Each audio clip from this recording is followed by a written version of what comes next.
Everyone, welcome to our another blog. শ্রাবণের আরেকটা সুন্দর ব্লগে আপনাদের সবাইকে স্বাগতম। সকাল থেকেই বৃষ্টি হচ্ছে, কখনো বেড়ে চলছে আবার কখনো থেমে যাচ্ছে। আর বৃষ্টি হলে যেহেতু খিচুড়ি খেতে হয়, তো ভাবলাম অনেকদিন খিচুড়িও খাওয়া হয় না। আর আজকে যেহেতু একদম সকাল থেকেই বৃষ্টি, যার জন্য ভাবলাম খিচুড়ি রান্না করি। আর আজকে হচ্ছে একদম সিম্পলভাবে সব কিছু রান্না করব, তো ভাবলাম আপনাদের সাথে ব্লগটা শেয়ার করি। বৃষ্টি হলে যেমন ভালো লাগে, তেমনি অনেক খারাপ লাগাও কাজ করে, কারণ যারা রাস্তায় কাজ করে, দিনমজুর আছে, খেটে খাওয়া মানুষদের অনেক কষ্ট হয়। তো সেই সব কথা চিন্তা করলে কিন্তু বৃষ্টি আসলে আমাদের জন্য সুখকর নয়।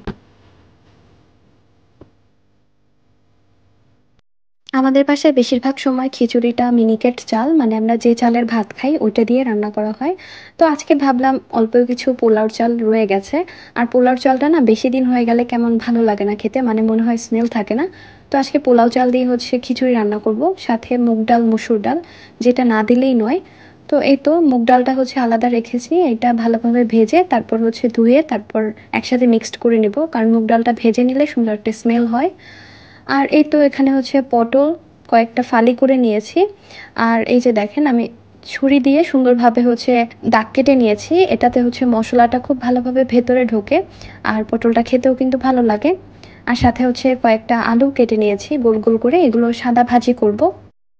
আর খিচুড়িতে দেওয়ার জন্য কয়েকটা আলু কিউব করে কেটে নিয়েছি। তো এই হচ্ছে খিচুড়ির আয়োজন। আর আজকে খিচুড়ির সাথে থাকবে ইলিশ মাছ।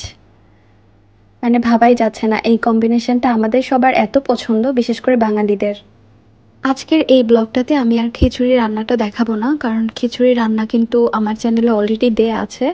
পোলাও চালের খিচুড়ি আজকে রান্না করছি, এর আগে হচ্ছে মিনিকেট চালের একটা খিচুড়ি রান্না করেছিলাম, তো ওই ব্লগটা চ্যানেলে দেয়া আছে, চাইলে আপনারা দেখে নিতে পারেন। আর এই তো পোলাওর চাল, ডাল সব কিছু মিক্সড করে খুব ভালোভাবে ভেজে নিয়েছি। আর এখানে হচ্ছে একটা ইলিশ মাছ বের করে নিয়েছি, এই ইলিশ মাছটা প্রায় 900 গ্রামের মতো, মানে 1 কেজি থেকে কিছুটা কম। এখন হচ্ছে এটা কেটে নিব। আর ইলিশ মাছ কিন্তু খেতে ভালোই লাগে, যেহেতু আমাদের জাতীয় মাছ। আর এই যে আমার খিচুড়ি হচ্ছে অনেকটাই হয়ে এসেছে, এখন দমে দিলেই হবে। আর এপাশে হচ্ছে পটল আর কিছু আলু ভেজে নিয়েছি। আর এই হচ্ছে ইলিশ মাছের ডিম। আমার কিন্তু ইলিশ মাছের ডিম খেতে খুব ভালো লাগে, মানে অনেক পছন্দ করি আমি। মাছগুলোও ভেজে নিচ্ছি। খিচুড়িটা প্রায় 20 মিনিটের মতো দমে দিয়ে রেখেছিলাম, আর খিচুড়ি কিন্তু একদম রেডি। আজকের এই খিচুড়িটা কিন্তু একদম ঝরঝরেও হয়নি, আবার একদম নরমও হয়নি, মানে মাঝামাঝি। তো এই তো আমাদের খাওয়া দাওয়া কিন্তু একদম রেডি। আর খিচুড়ির সাথে আচার আর লেবু না হলেই তো না। তো এখানে হচ্ছে তেঁতুলের একটা আচার বের করে নিয়েছি, মানে আচার বলতে কি, এটা একটা চাটনির মতো।